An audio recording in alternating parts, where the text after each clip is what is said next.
parents of the fallen Springdale police officer are already trying to help others.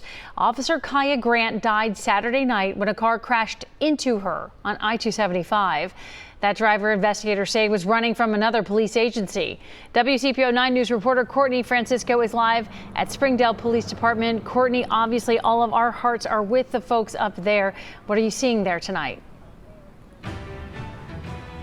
Tanya, a lot of people say the same thing, and they're stopping by this memorial for Officer Kaia Grant, dropping off flowers. There's blue ribbons to represent police, and there's a black cloth draped across the cruiser here to represent the grief tonight. And many people who stopped by choked up just learning about the new details of her death.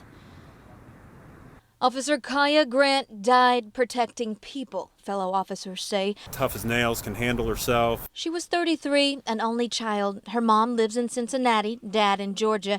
The pair are already thinking of others, asking the Springdale Police Department to give any donations to a scholarship fund to help other women join police forces. Kaia would have just loved that and would have wholeheartedly supported something like that. Officers expect many people will want to gather at Officer Grant's funeral services, so they're working to find out how to allow that while adhering to the pandemic restrictions. The COVID thing is going to play a factor. It's just the world we live in at this point. We'll work around that. We're going to find ways. Kaia will be honored. Officer Grant died Saturday night around 8. She was on Interstate 275 in Springdale with Sergeant Andrew Davis.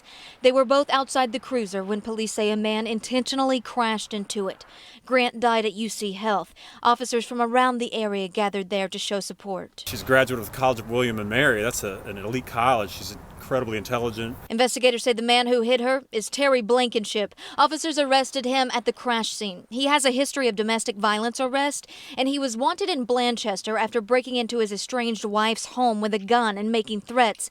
The Blanchester police chief wrote today, Officer Grant died protecting the people of Blanchester. I think that means a lot to us as the Springdale Police, our family, in addition to Kaia's family. We're doing everything we can to relay all this to them. They're seeing this. They're seeing all the efforts. Officer Grant is the first officer killed in the line of duty in Springdale history. We will keep you up to date on any funeral information. Reporting live in Springdale, Courtney Francisco, WCPO 9 News.